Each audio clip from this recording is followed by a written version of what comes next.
Assalamualaikum warahmatullahi wabarakatuh. Selamat pagi, siang, sore, malam untuk teman-teman yang nonton hari ini gitu ya. Karena kita nggak tahu nih yang nonton tuh kira-kira di waktu pagi, siang, sore, atau malam gitu ya. Selamat datang di Ngobrol Asik gitu. Ngobrol seru barengan sama Mapro atau Magister Profesi Psikologi Universitas Ahmad Dahlan. Dengan saya Yaya hari ini, dan kita akan berkenalan dengan dua mas dan mbak ganteng cantik di samping saya untuk mengupas tuntas atau mencari tahu lebih dalam seputar Mapro atau tadi ya Magister Profesi. Nah, tapi sebelum itu kita kenalan dulu kali ya dari yang sebelah kiri dulu deh, boleh silahkan. Terima kasih. Halo, nama aku Samsul Huda Pratama, biasa dipanggil Samsul. Saat ini aku sedang melanjutkan studi di Magister Profesi Psikologi Industri Organisasi di Universitas Ahmad Dahlan. Untuk progres perkuliahan, sekarang saat ini aku sedang melaksanakan PKPP atau Praktek Kerja Profesi Psikolog. Oke, jadi panggilannya Mas Samsu ya? Benar. Oke, kita lanjut ke sebelah kanan. Ada siapa di sini? Hai, nama aku Farunisa, biasa dipanggil Nisa atau Ica. Saat ini aku sedang kuliah di Magister Psikologi Profesi Klinis UAD Angkatan 18. Nah, untuk progres kuliah sekarang aku lagi ngerjain tesis. Oke, nah pasti yang nonton ini kan mungkin sedang galau gitu ya, atau sedang membutuhkan informasi lebih lanjut terkait masing-masing peminatan gitu ya, baik yang industri organisasi ataupun yang klinis. Nah, mungkin kita mulai dari awal kali ya, ketika udah diterima gitu ya Mbak Nisa sama Mas Samsul, itu apa yang fakultas berikan untuk orientasi awal? Oke, berarti kita flashback dulu ya. Mas Samsul mungkin mau ceritain dulu. Boleh. Jadi pertama kali, jadi aku tuh masuk ke Mapro Psikologi UAD pada tahun 2019. Oke. Jadi awal kita masuk, jadi di awal kita disajikan yang namanya kuliah matrikulasi. Nah, proses matrikulasi itu adalah bertujuan untuk, jadi kan kita yang daftar di UAD itu berasal dari berbagai macam kampus di seluruh Indonesia. Jadi maksudnya adalah bagaimana dengan matrikulasi itu kita menyamakan persepsi dengan teori-teori yang sebelumnya kita pelajari. Sehingga ketika kita memiliki pemahaman yang sama, kita bisa belajar atau belajar bersama-sama untuk kedepannya gitu. Okay. Prosesnya kurang lebih itu 1 bulan ya, 1 bulan, dan itu beriringan dengan kuliah kemagisteran. Jadi kalau kematrikulasinya itu kita kuliahnya pagi sampai dengan siang, kemudian disambut dengan kuliah kemagisteran untuk dari siangnya sampai ke sore. Okay. Jadi awal ada matrikulasinya. Nah, terus mungkin menjaga waktu tadi sebulan ya kurang lebih ya.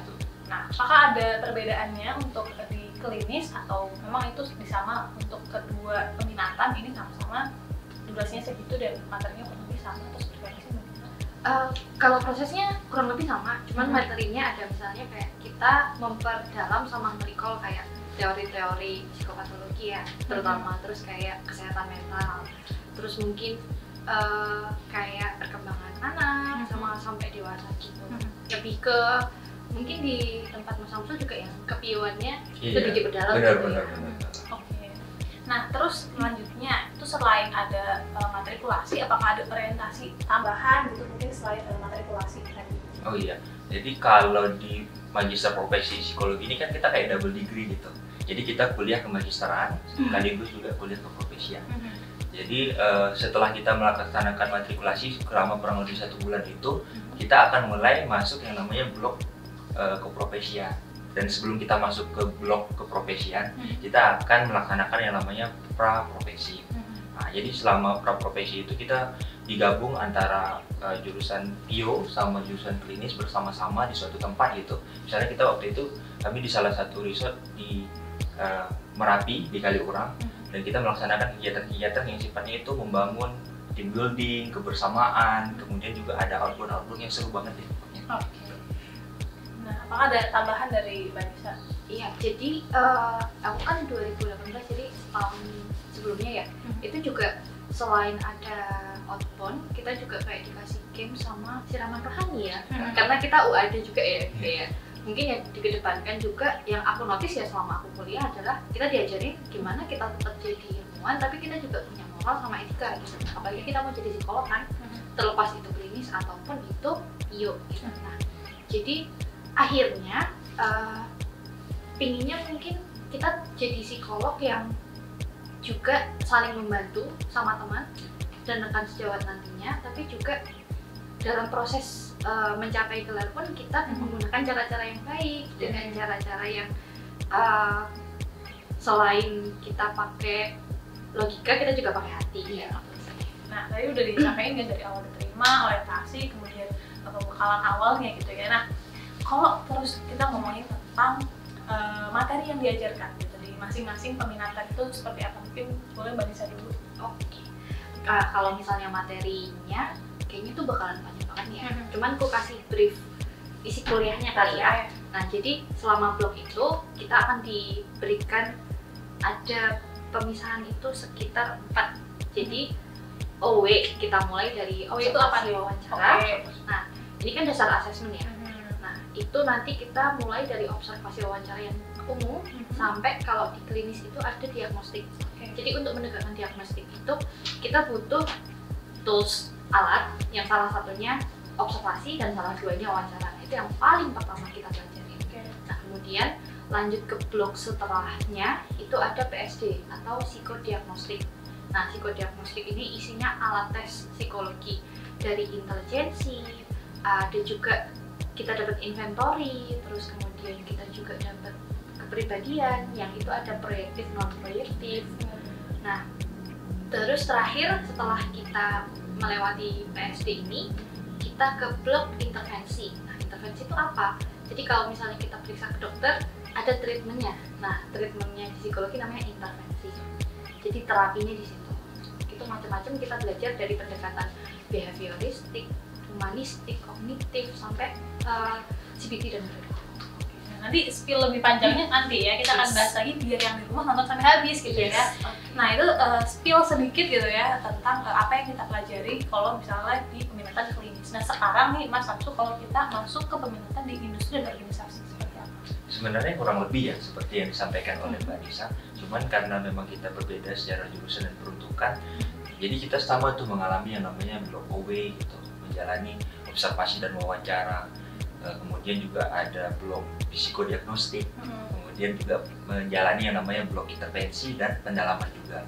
Cuman nanti mungkin bedanya kalau teman-teman di klinis mungkin ke klinisinya gitu, tetapi untuk blok OW itu kalau salah satu kegiatannya adalah kita datang ke perusahaan, kita mengamati misalnya K3, kemudian K3 itu apa tuh? K3 Kan itu, yang penonton masih yang K3 apa nih gitu? Keselamatan kesehatan kerja.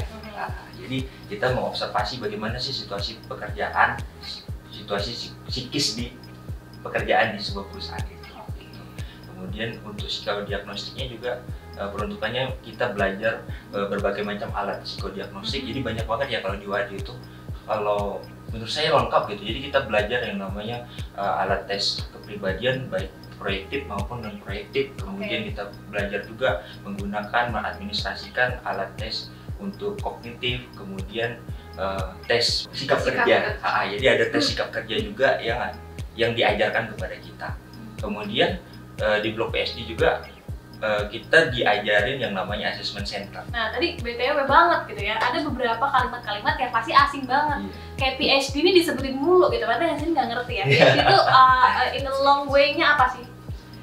PSD itu kalau bahasa Indonesia kan aslinya kan psikodiagnostik. Oh, oke. Kan kayak center sebenarnya kayak dia dijadiin satu gitu. Tapi kalau kita di UAD nyebutnya kayak kuliah psikodiagnostik. Nah, biar nggak kepanjangan, nggak belibet, kita ngomongnya PSD.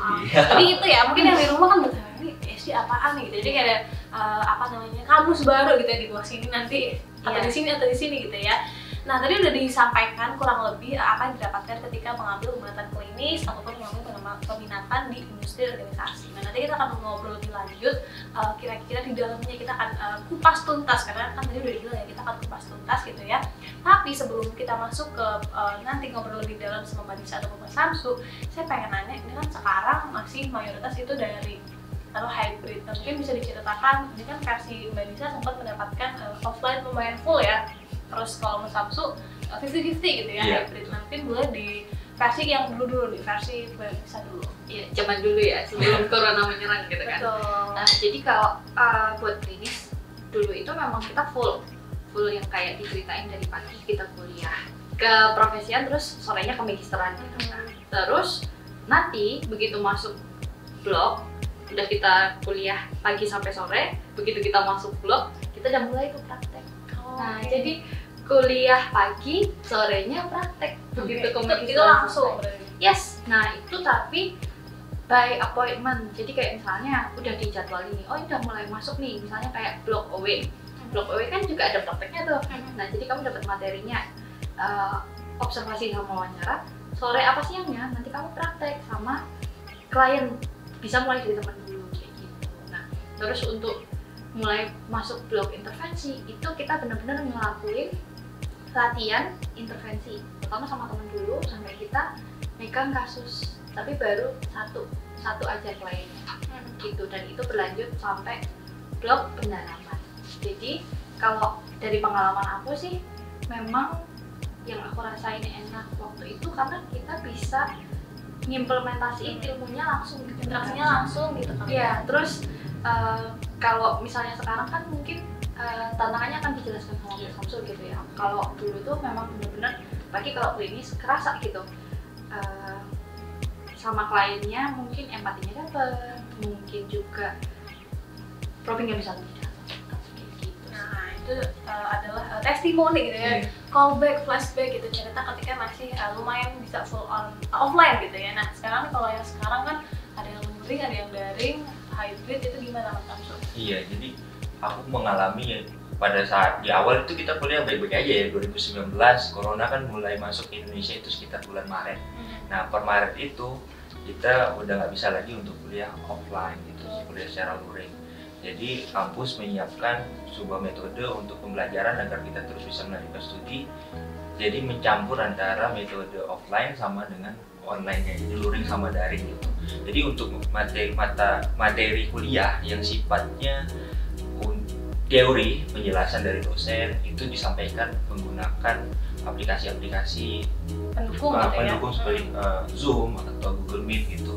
Tetapi kuliah kita juga kan ada praktek-prakteknya. Nah, jadi kita praktikum langsung, dan itu kampus atau tetap memfasilitasi kita untuk datang ke kampus untuk melakukan praktek atau praktikum dari perkuliahan tersebut. Nah, dan itu kita tetap memperhatikan protokol kesehatannya seperti itu. Jadi itu adalah pengalaman gitu ya dari masing-masing. Secara tadi kalau bisa masih tempat offline, Mas Samsul secara hybrid. Nah nanti kita akan bahas lebih dalam tentang perjalanan kuliahnya gitu ya, menyelami hari-hari sebagai mahasiswa magister profesi gitu ya. Tapi kita akan jeda dulu gitu ya, kita akan sambung nanti untuk ngobrol sama masing-masing peminatan. Jadi kalau gitu tetap nonton terus sampai habis.